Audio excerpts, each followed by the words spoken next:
This is Guardian Radio, your station for up-to-the-minute news, intelligent, interactive, and engaging conversation. 96.9 FM. The views and opinions of the hosts and guests are their own and do not necessarily reflect the position of the management and staff of Guardian Network.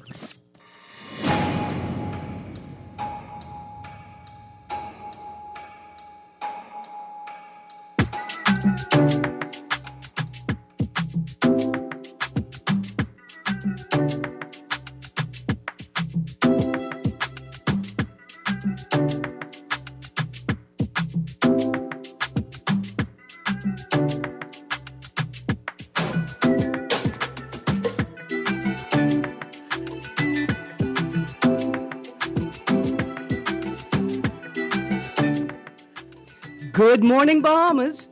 Good yawning this morning. It's another cold and blustery winter morning.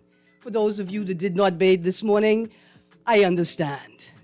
I had to bathe, for my mother heard the show yesterday and was not for that foolishness. So remember, please, take care of yourself and your body, right? It is Wednesday, March the 10th, and you're on the clock with Erin Greene. On the clock, we engage organizations, institutions, social and cultural leaders, and ordinary people to better understand the impact of public policy, private sector development, and emerging social and consumer trends. On the clock, we have conversations that help us understand and navigate a rapidly changing Bahamas. I'd like to say good morning to everybody in the Bahamas except for the man who tried to turn the wrong way down Market Street this morning. Dear sir, who doesn't know that Market Street is one way all the way, right? Please be more careful. Pay more attention to the road signs when you're driving, for there was a clearly posted no entry sign on that corner. Fortunately, the other drivers around you were paying attention, were cautious, and were graceful enough to give you the space you needed to reverse without being cited by a police officer and ticketed. And so I'd like to say thank you to all of those people that took the time to make sure we were all safe this morning. Today we are talking the Blue Flamingo Literary Festival. My guest today is Mr. Ide Thompson, a young poet and student at the University of the Bahamas. And he's going to sit in as my co-host as we talk about one of the best festivals in the country. 3 years running. 3 years running? 3 years running. That 4 is now. awesome. Yeah. Listen, I have 4,000 plus books in my house. Now, when I say my house, what I mean is the place where I live. For 3,000 of those books at least belong to my mother. And I am working on my steady count of 1,000 plus. I am not nearly near where I need to be. Do not judge me, okay? I hoard books and sea grape, but mainly books. And if you try to sue me, know right now, the only thing the court going to give you is books. And in my will, I leave in my books to people because they are one of the most valuable things I have. So, Blue Flamingo Literary Festival has inspired my question of the day for the book giveaway. Remember, we're giving away a copy of the People's Constitution, which was composed, not written, but composed by Keisha Ellis, and it is a layman's interpretation of the Constitution. So here is the question. We moved away from the Constitution. This is a more literary-based question. Remember, please text in the answers. Don't call, because your wrong answer may give somebody the clue they need to find the right answer. And the question is this: which international publication featured the first story of the Chickjohnny? Which international publication featured the first story of the Chickjohnny? And you will get a special bonus prize from me if you could identify the person that composed the story and sent it to that publication. Again, I will repeat, book giveaway number 4. The question is, which international publication featured the first story of the Chickchani, and the bonus prize, right? You have to get the first one correct, and you get a bonus if you could tell me who composed the story and sent it in. So my guest today, Ide Thompson.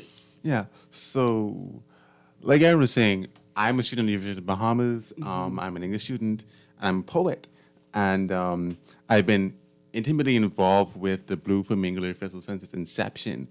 And what I can tell you is that it's about empowering Bahamian literacy. It's about growing our native indigenous literary culture. And when you think about literacy, we mean the way in which we talk, our language, the way we read music. So the Lit Festival is not just about the book. It's about everything that we do in the Bahamas that creates, that inspires literacy, because we have a very vibrant oral culture. I mean, we're here on the radio. That shows you we're an oral culture. We love to talk to each other. And that's how we create, our stories. When we think about Bahamian, our music, we think about all our music tells stories. Think about The Golden Wife. We think about, Naughty Johnny. Those, and the ring plays, those are things that are part of our literary culture. And we don't think of them, as sometimes that like important, but they're the things that we always go back to, Yeah. Absolutely. So I have a definition of literacy here that I want to read. But let's bring our other guests into the conversation, and then I will read the definition and we get to our questions, right? So joining us today in the conversation are members of the organizing team for the Literary Festival. And we have Dr. Mayuri Dika. She is the chair of English Studies at the University of the Bahamas, and she has published and presented numerous papers on the areas of Asian American literature with a focus on multi-ethnic identities, diasporic literatures, post-colonial literatures, and pedagogy. Also, my second guest is Dustin Hellberg, and he holds PhDs, plural, in English literature and philosophy of science. He also has a master's from the Iowa Writers Workshop in Poetry. And I've been to Iowa City once, and that was on the tour list, that group, right? That is a well-known and well-established poetry program. Good morning, Mr. Hellberg and Ms. Dika. How are you? Good morning. Good morning. It's lovely to be here, especially talking to someone who hoards books and sea grapes. Yes, ma'am. Thank you for having us. Absolutely. Good morning, Mr. Hellberg. Are you there? I think he went to go and do a count on the number of books he is hoarding right now. Maybe a little competition. Oh, yeah. So I found a couple of definitions of literacy. Literacy has traditionally been thought of as reading and writing. Alberta Education defines literacy as the ability, confidence, and willingness to engage with language, to acquire, construct, and communicate meaning in all aspects of daily living. Google says that literacy is the ability to identify, understand, interpret, create, communicate, and compute using printed and written materials associated with varying contexts. And so my first question to the panel is, how important is literacy in a developing small island nation? Yeah, well, I think I'll take a crack at it first. I think literacy is the lifeblood of small island developing states. When we think about, tourism, people come here for our culture, our identity, and our literacy is very much engaged with that. When you think about the stories we create, Junkanese music, the stories we tell in Junk, not just the words, but the vibrant colors, the costumes we create, all that comes from a space of literacy, and in the Bahamas, sometimes we take for granted, our vibrant creative culture. When we think about, basket weaving and those kind of things, all of that is a literary culture. And when you write that down, put it in a book, it becomes somewhat sometimes inaccessible to people because they're used to talking about it. You learn from your grandparents. They're the ones to tell you these stories, listening on Grammy porch, telling you about the Chickchani, or telling you about the Luska, or telling you about, any of the tree swinging in the night. What that mean? That spirit coming, and for us, that helps us understand ourselves as a culture, but also it helps us to create a culture that people want to see and engage in and will pay money to come and engage with. Absolutely. Yeah. Absolutely. Dr. Dika, how does UB grow literacy in the School of English, on campus, and in the wider community? Piggybacking off what Ide is saying, I have to agree that literacy is a communal process, but it is also a process that is connected to critical thinking, interpretation, and also a process of just being able to read and assess the situation and come up with communications on it, right? Which is why there is such a vibrant culture of communication and speaking and creative production in the Bahamas. The University of the Bahamas, and especially the School of English Studies, one of the major strategic goals that we have is national development. And a core part, in fact, I think one of the most important, crucial parts of national development is the ability for the citizens to be able to critically read and to critically interpret situations and books and different contexts that they are in. And that is one of the ways in which English studies really tries to educate our students in, but also with events like these, the Blue Flamingo Literary Festival, we try to reach out to the community to stress the importance of literacy and the importance of reading and writing, whether it is oral or in the written format. Right, yeah, and I think that's a really vital work that UB does, and I think also of important understanding what Bahamian language is, because there's always this tension between Bahamianese or Bahamian slang and standard English or standard Bahamian English, especially in the classrooms where, sometimes students they'll get reprimanded for writing a certain way or speaking a certain way. And then when they're among their peers or their family members, they'll be able to use the language they're comfortable with, We call that code switching. Yeah, exactly. Right? Moving between. And so I say to people who, in fact, we had a texter one day that asked whether I was perpetuating a bad culture by using Bahamian dialect on the radio. Now, I thought the critique would come like, hey, Erin, you little bougie. You don't speak Bahamian dialect normally. Yeah. Is it offensive that you would take on Bahamian dialect on the radio? Right? But he thought that using Bahamian dialect was bad.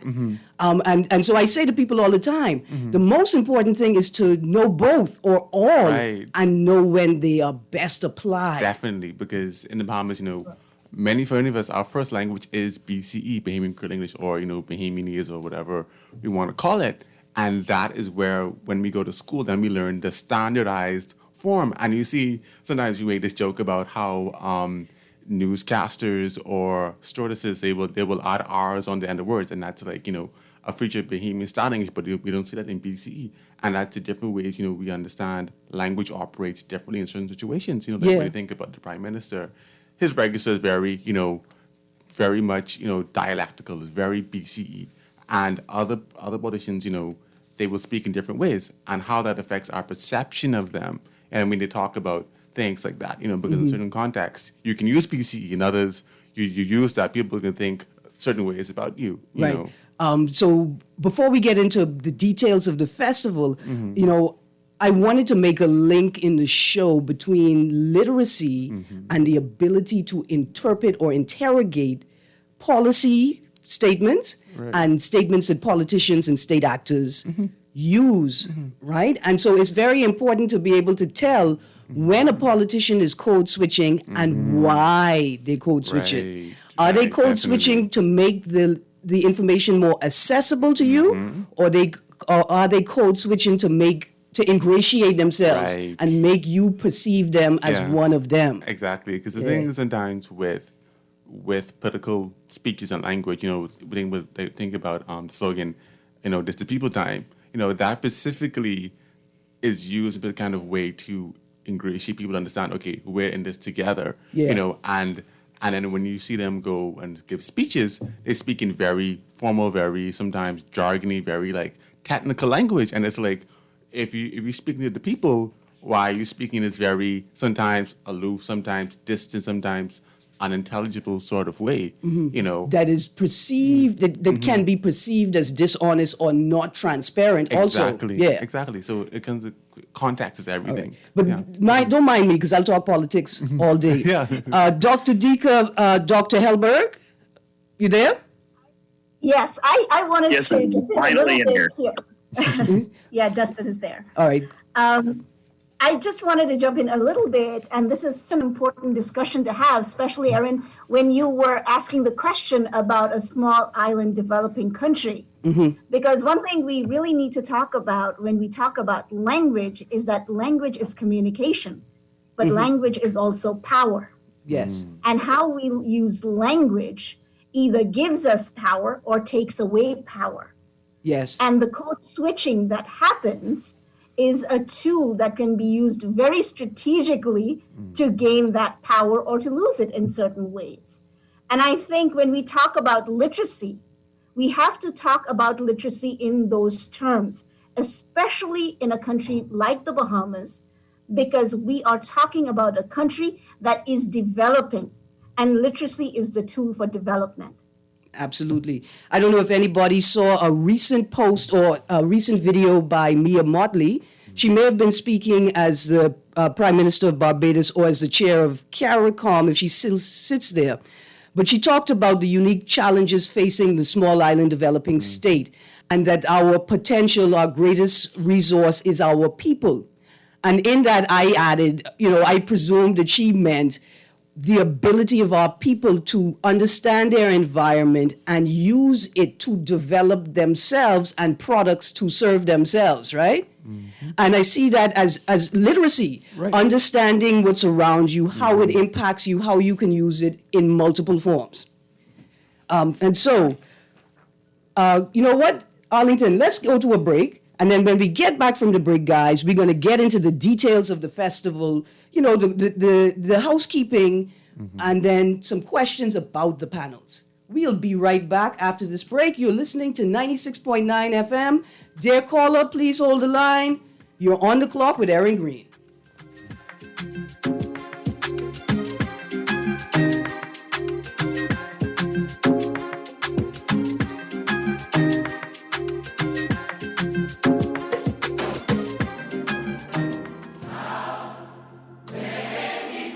For the past 33 years, Great Commission Ministries has been defending the poor and hurting, feeding the hungry, and sheltering the homeless. We invite you to support our Live to Give program and make a difference in these challenging times. Become a donor by giving a one-time annual gift or a monthly donation of $50 or $100. Call Great Commission Ministries at 325-5801 for more details, or visit our headquarters at 237 Wolf Road. Join Live to Give today. This public service announcement is proudly sponsored by this radio station. Always on the go? Missed the show? You can now listen to Guardian Radio talk shows anytime, anywhere on Spotify and YouTube by searching Guardian Radio 96.9 FM or by entering the name of your favorite show. You can also listen by logging on to GuardianTalkRadio.com and clicking on the podcast tab. Guardian Radio, continuing to provide you with fresh news and smart talk anywhere, anytime, all day. This is Guardian Radio 96.9 FM. Fresh news, smart talk, all day. Hi! Yeah! Time to skull it! Hey! Y'all ready for this? Here we go! Say she promised she gonna marry me. Oh, yeah! But she run away. She promised she'd be faithful to me. Good morning. You're listening to 96.9 FM. And you're on the clock with Erin Greene. You can join us on GuardianTalkRadio.com, where we're streaming live audio and video. You can listen on TV on Cable Bahamas 969 or Flow 612. You can download the Guardian Radio app for your Apple or Android smart devices and listen to the audio feed or watch the video feed right there on the Guardian Radio app. You can text us at 422-4796. That's 422-4796. Please do not call the text line. Over the last few days, I've had to hang up on a couple of people. Please take no offense. You were calling the wrong number. That is the text line. The right numbers to call are 323-6232, 325-4316, or 326-4259. Now, that song just now was a little sneak peek into what is my favorite panel for the festival so far. But let's get into the details. Dr. Dika, Dr. Hellberg. So the first questions are, what are the dates for the festival? Sorry for the technical issues earlier. I don't know what the problem was. Please introduce yourself, Dr. Hellberg. I'm Dr. Dustin Hellberg. I've been with UB now for a year and a half. Joined just in time for Dorian and COVID, and now we're in a post-Zoom era. Yeah. So. Absolutely. Thank you for joining us today. Sorry you missed out on sort of the first half of the panel, but I'm going to ask you about the panels that you were facilitating in a moment. I just wanted to get sort of the housekeeping out of the way, give people the details for the event, how they can connect, are there costs attached, how do I sign up and find more information about the event, and then the last question is, what is the format of the festival this year? No problem. Mm-hmm. The dates for the festival are March 18th and 19th. So they're coming up pretty soon. There are no costs for any of the events. The format is, it's all online, obviously. The workshops will be kind of handled through Zoom and or whatever format is preferred. Mm-hmm. And then people can sign up and find out the information and flyers through Facebook, or they can email me at Blue Flamingo Literary Festival @gmail.com. Mm-hmm. And I can forward that information to them. Absolutely. And so if we go on the UB page and we look for the School of English Studies, we can find the flyers there? I believe it's only through Facebook as far as I know, but I don't do Facebook. So this is just secondhand information to me. I understand. I think I can jump in here and say you will probably have to go to Blue Flamingo Literary Festival's Facebook page. Yeah, we do a Facebook page. And that would lead you directly to all this information. Excellent. So in doing some research, I found out that there are over 15 literary festivals in the Caribbean and several Caribbean-focused festivals in the U.S., Canada, and Europe. How is this festival unique or different from those other festivals? I would say that, in my experience, simply because it's being held in the Bahamas, where there is a nascent literary culture, to kind of piggyback on what I heard from the earlier discussion as I was coming in. Mm-hmm. And that literary culture is unique to the Bahamas because of its uniqueness in the Caribbean. Absolutely. How many genres or forms are represented at this year's festival? At my count, it was 5. Poetry, fiction, graphic novel, nonfiction, and folktales. Absolutely. And so let's get right into some of the questions about the events, right? You are facilitating poetry and fiction workshops for UB and high school students, 9th through 12th grade. Why the focus on high school students this year?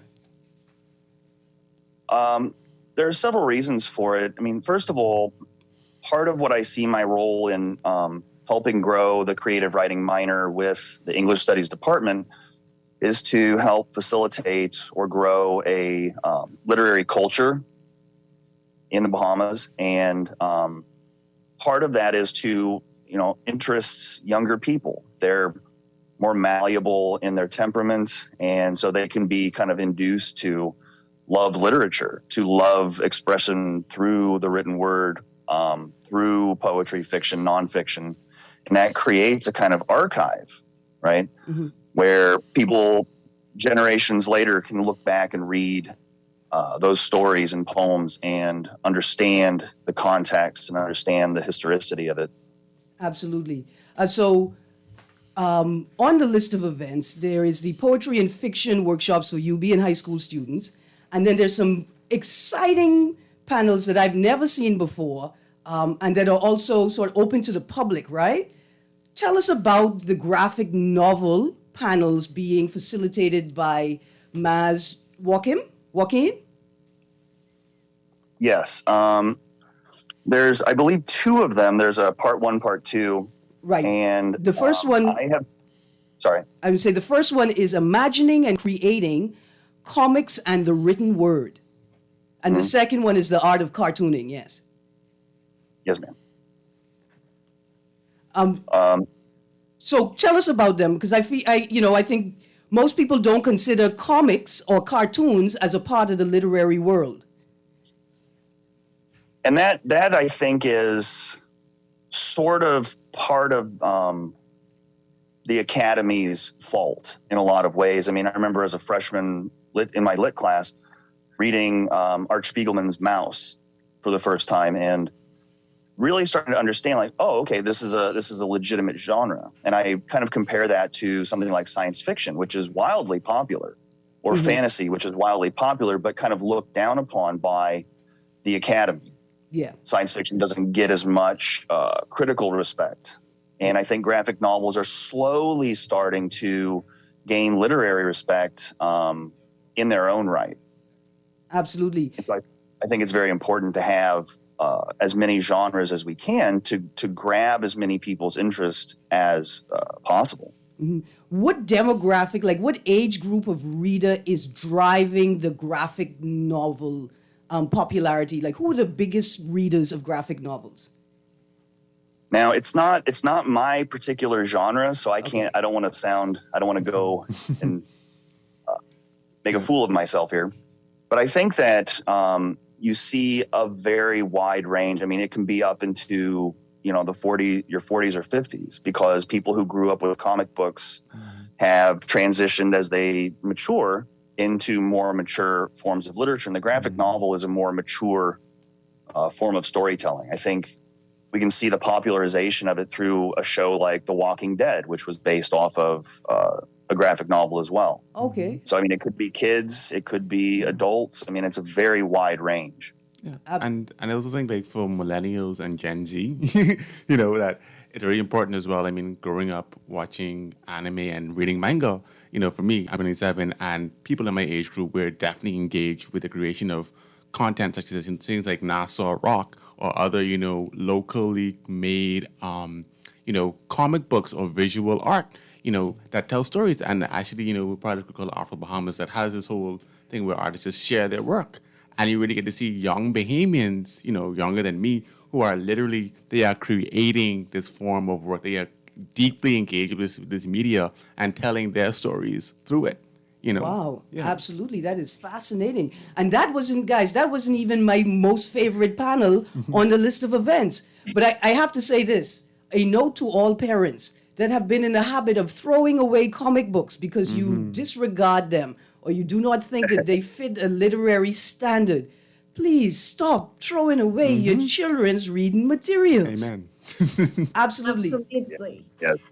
And I would also like to say that I think the graphic novel leads very well to the Bahamian cultural context, because Bahamas is an oral folkloric culture anyways, but there is such a visual element here. And I think the merging of the two really results in the sort of nascent graphic novel culture that Ide is talking about. And we've had students at the English school who have written their theses on graphic novels. All right. So there is a lot of engagement of, I know for sure, the younger generations with a critical literary form of the graphic novel as well. Absolutely. So I just got a small interjection. Tell us what nascent means. So basically, nascent is something that's in the beginning stages. It's new. It's something that hasn't fully formed yet. So what we're trying to say is that the visual art or the comic book creation, community here is something that it's starting to prosper and grow. Okay. Because Because I knew it as a meant youngin'. I knew it had something to do with new, right? But understanding the full context, right? Awesome. Thank you very much, guys. So don't go anywhere. But I want to invite Princess Pratt into the conversation. And Princess Pratt sent me this beautiful bio. And I'm not going to read the bio now because I'm inviting Princess Pratt to come on the show at a later time. But Princess Pratt is a premier storyteller in the country. Extraordinary. And she is the facilitator for the panel called Old Story, New Voices, Original Folktale Presentations. Now, Princess, I'm very jealous that this panel is only, the workshop itself is only open to UB students. For I have, go on. We make an exception for the Chickchani woman, You better, because I have a Chickchani origin story. Somebody graced me with the knowledge of the Chickchani origin story. But tell us about your panel. Okay, so my panel is something that was actually birthed out of the Bahamian Oral Traditions English 108 class that is taught by Craig Smith. And basically the class is teaching students about the oral traditions of the Bahamas, its importance, unpacking all of its history, as well as teaching them about Bahamian folklore. And, we have so many folklore stories here in the Bahamas. As a matter of fact, we have managed to preserve the most folklore stories on this side of the diaspora. When we, made that perilous transatlantic middle passage, we would have brought a lot of our stories with us here to the Bahamas, as well as we would have created our own. And so what this class does is it teaches students about the oral traditions and about the folk tales, and it actually prepares them to write and create and compose their own folk tales. And so I had the pleasure of sitting in on the class twice within 2 different semesters, and presented some storytelling to the students and, giving them a visual of a young storyteller. Because when we think of storytelling in the Bahamas, we think about our old, what we call them, our old titters or our old nanas and grammies. We don't really think about a young person, a young millennial person, engaging Bahamians in oral tradition and storytelling. So it was important for them to see that visual reminder of the oral tradition being preserved and passed on and carried on by a younger person. And so we got some of the students to actually write some of their own Bahamian folk tales, some of them which were very phenomenal. And so we decided to create the panel, actually give the students a chance to showcase their stories, not just showcase their stories, to give them an incentive to have their stories actually published as a means of reconnecting them with folktales and storytelling. Because it's one thing to actually teach it and to engage them in it, but when they actually see their story printed and published, and they know that this is something that they can actually take seriously. So that is what this panel is about. Awesome. It's an opportunity for young people to not only appreciate their culture, but think about actually becoming contributors to it.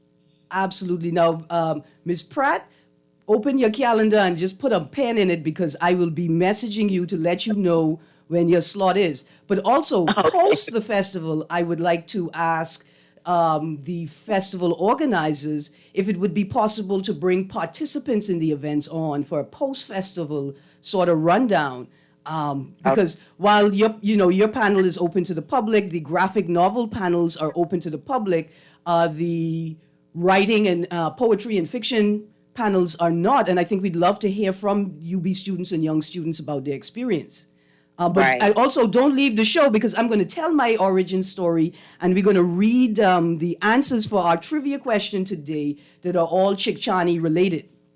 And so now back to the doctors. You got 2 more panels on your event list that look absolutely amazing. Can you speak to Delight Radar and Writing After Retirement? Yeah, I can sketch that in a little bit. Chris Merrill, I'm really excited to have him join us because he's the director of the International Writing Program at the University of Iowa, which has a very storied literary tradition. And he's just a really vibrant voice. He's a great translator. And he will actually be running the poetry workshop for the UB students, as well as giving this keynote about basically the way he explained it to me was, how to continue finding delight in this pandemic. I mean, where we're all driven into a solitary mode, and that's where literary creation happens. And so finding delight in that solitude is a meditative process.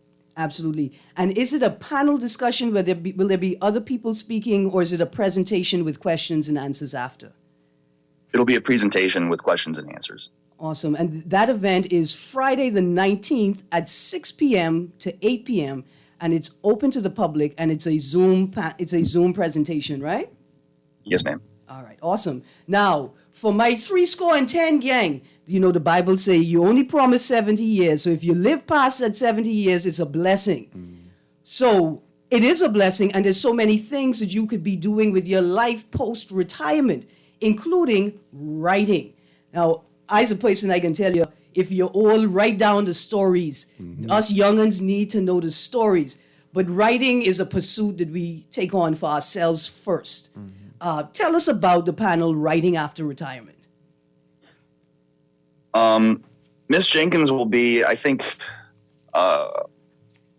basically talking with people of that generation about, once again, in that same vein of self-exploration, self-revelation, how writing, even after retirement, can help to enliven one's personal life and social life and religious life, whatever it be. And so I'm actually very excited because it's a panel that I've never actually come across before in a literary festival. So it's pretty unique to me as well. Yeah, and I'm going to tell you, there are so many stories and experiences trapped in the bodies of people that come from a society where you don't talk everything. You peep some and you keep some. Secrets. Yeah. I think it could be a fascinating exercise, and I hope that the participants would be willing to share some of their writing with us in this public forum when we're done.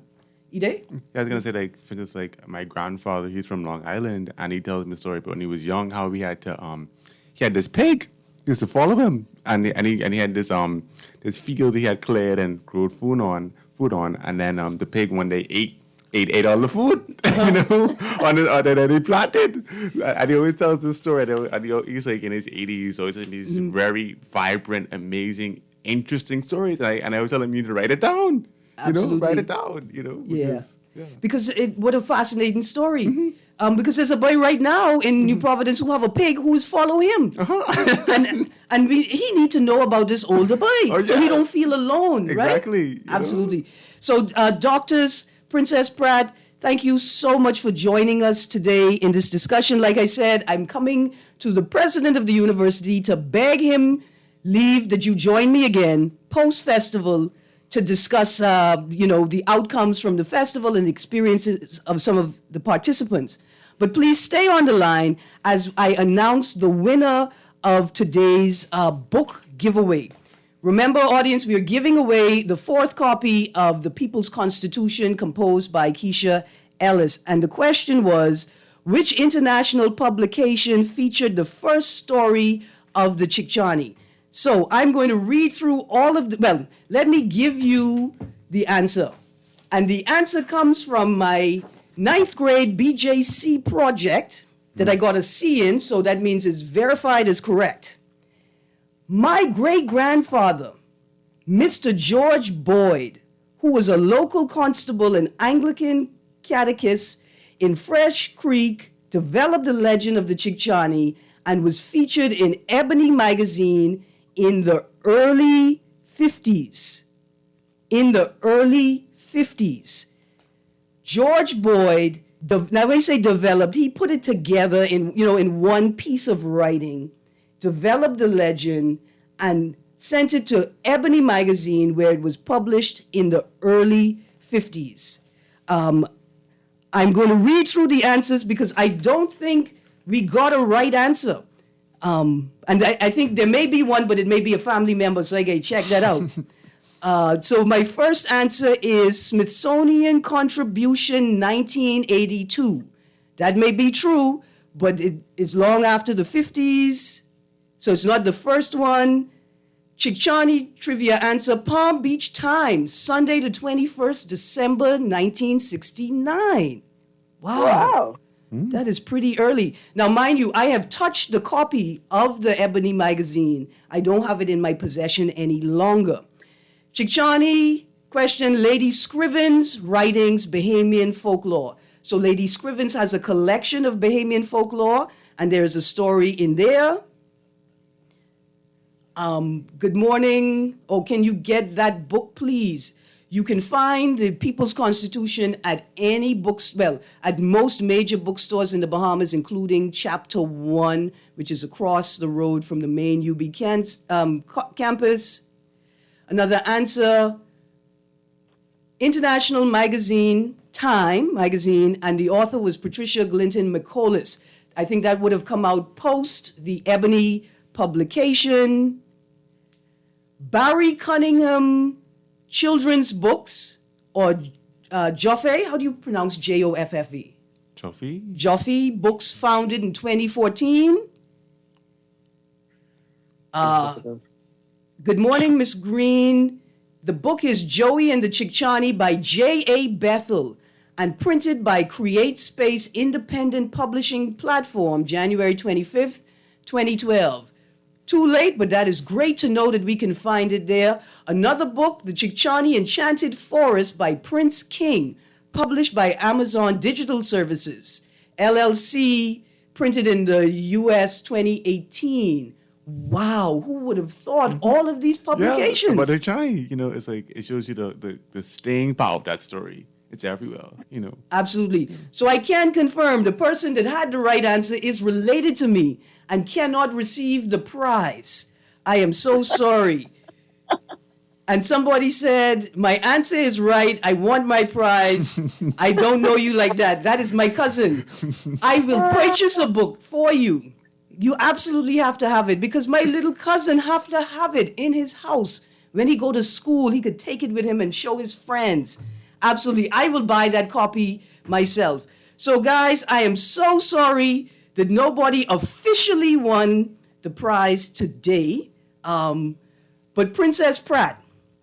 Yes, ma'am. You're here. Good. So now that you're here, I want you to hear the Chickchani origin story as told to me by a Bahamian brethren. Okay. Dear Bahamas, this is the story of the origin of the Chickchani. During the time of Easter, we know other cultures celebrate Easter as a renewal time, springtime, the time for new birth, the birth of plants, right? So around the time that we call Easter, the mermaid king, and the mermaid queen were conducting the coloring ceremony. And at this time of the year, all the animals of the sea would come into the largest blue hole in Andros to be blessed by the Mer King and the Mer Queen and to be renewed for the new year or recolored, right? And so all of the animals of the land and of the sea know that this is a reverent time and it's a time to honor the king and the queen and their duties. So all the fishes of the sea and the sea life were in this blue hole waiting to be blessed by the Mer King and the Mer Queen. And this ground varmint is trying to escape the clutches of a large bird in the forest. And he was so focused on saving his own life, running through the forest, that he ran straight into the blue hole and the coloring ceremony. And the bird that was chasing him was so focused on filling his belly that he too ran straight in to the Blue Hole and in the midst of the festival. Now, the Mer King and the Mer Queen were so annoyed by this interruption in what is known throughout the land as one of the most important days of the year that they decided to bless the varmint, the ground varmint, and the bird as well. And I think the conversation went sort of like, oh, so y'all can't see we's doing something important here, hey? Y'all really just have to be a part of this, hey? Well, since you won't be here, you too will be blessed and recolored for the new year. And the Mer King and the Mer Queen did their thing and turned the bird and the ground varmint into one animal to teach them a lesson about fighting each other, that they became one. And that is how the Chickchani came to being. Now, this is a folk tale told to me by someone who it was told to, and they were told by someone who was given the story. But this is how it came to me. Dear Bahamas, go on, Princess. Yeah. Have you ever heard that story before? I've never heard that story before. Wow. Well, go on. I've actually heard any story of the actual origin of the Chickchani. And it was something that I was trying to research lately because I know that our Chickchani would be like the brother of the Brazilian Curupira, right? Yeah. Because across the Caribbean and all of our African diasporic countries, some of our mythological creatures are one and the same. They just have different names. Yep. And I was watching a series recently that highlighted Brazilian mythological creatures. And I'm like, this is the Curupira that I read about that is similar to the Chickchani. So I am hoping that the Chickchani would be our first, I guess, Bahamian Marvel movie. I'm really on that. Absolutely. So, doctors, can you speak to the importance of, storytelling for young people and for students in particular, and the importance of older people giving young people space to tell their stories?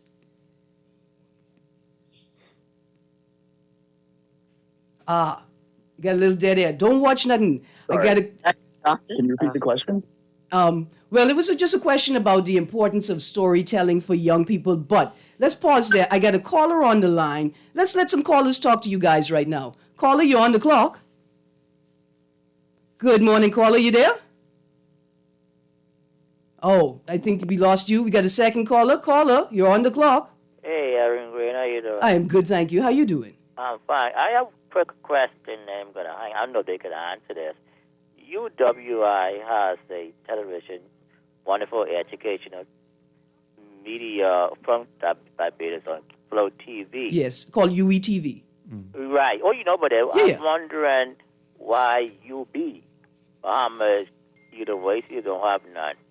And maybe they didn't look at that because this is the right place to display whatever our culture is. Our university is the right place for it.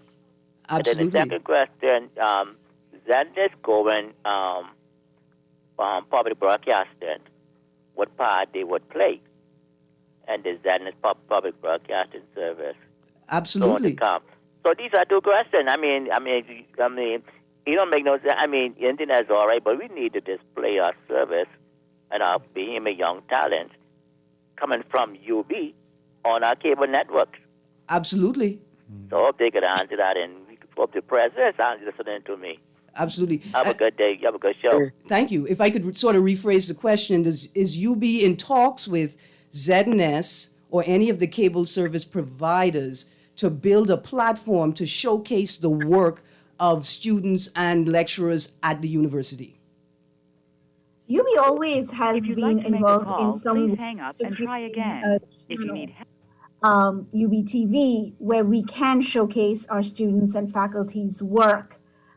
But in the meantime, as that is happening, we are constantly presenting our programs and events that are recorded on ZNS and the other channels. So we do showcase our events on those channels as and when we are able to. So in terms of platforms, we already are working closely with the different channels. I'm not sure if there are talks to further that partnership, but we do collaborate with them quite a bit.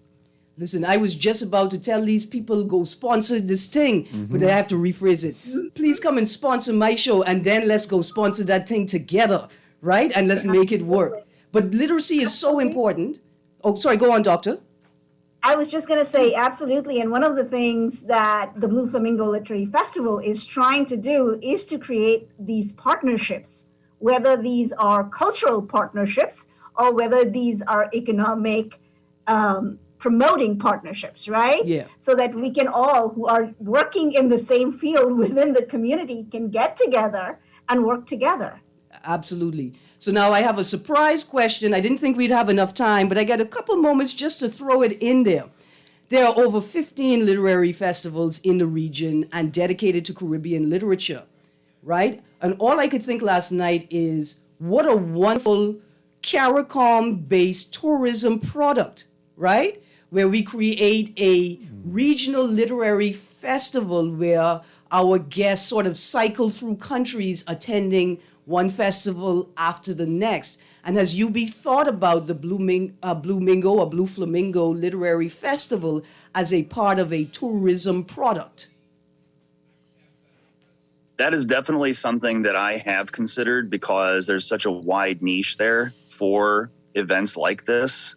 And for me, it's more about right now establishing Blue Flamingo as solidly as possible and foundationally as possible, so that we can partner up or join with or associate with these other literary festivals all around the Caribbean.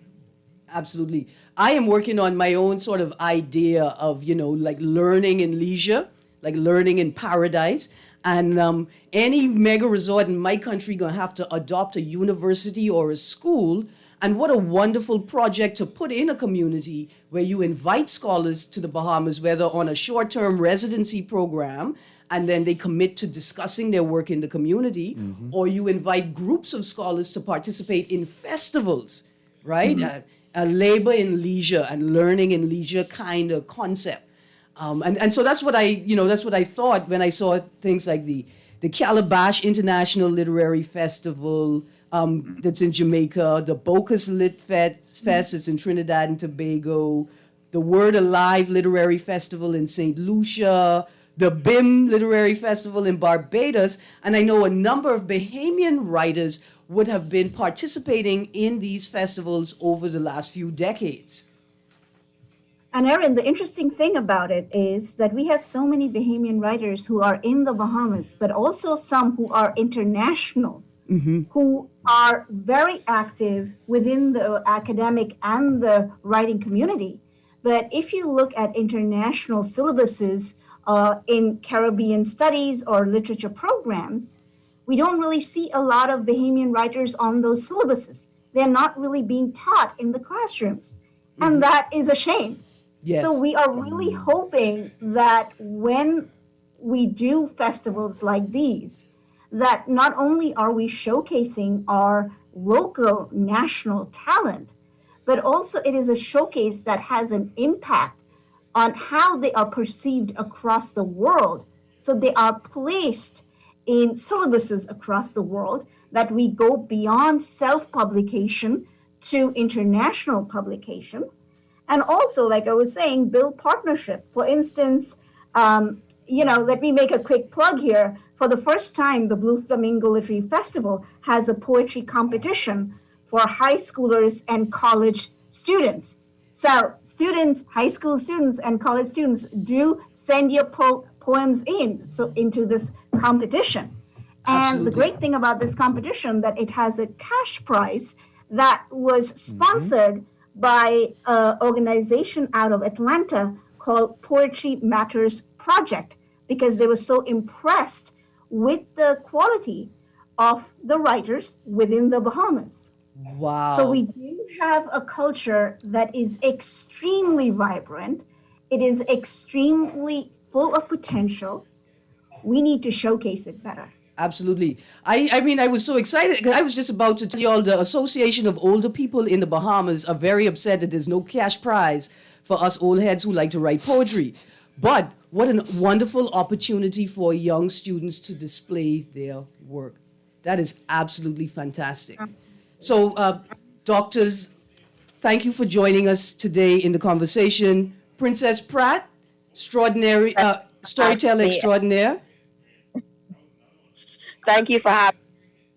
It's been a pleasure. Absolutely. Thanks for having us. Thank you for having us. You're welcome. And just know I'm writing the president to request time for you all to come on the show post the festival. Thank you so much for joining us today. I'm just going to read the last of the text that were not related to the trivia question.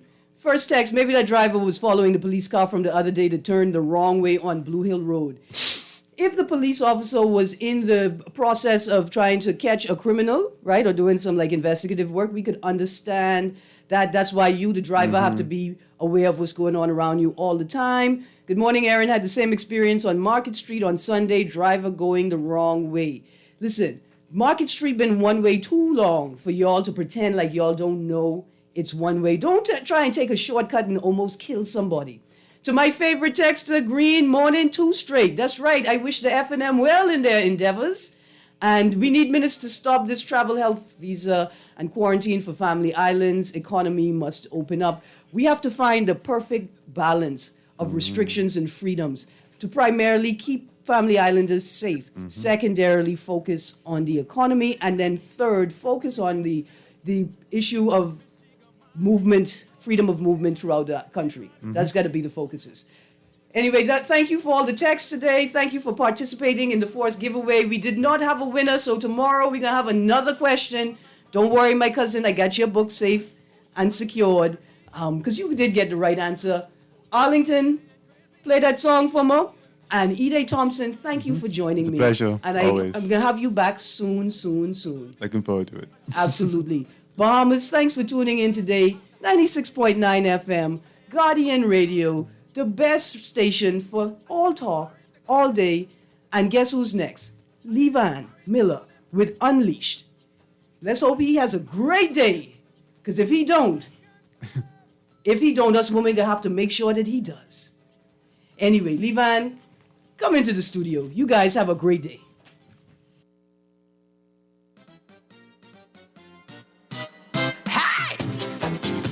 Yeah, time to skull it. Hey, you all ready for this? Here we go. Say she promised she gonna marry me. Oh yeah, but she run away. She promised she'd be faithful to me. Oh yeah, but she scheme on me. Say she take all my money. Oh yeah, she take my car. Oh yeah, my virginity.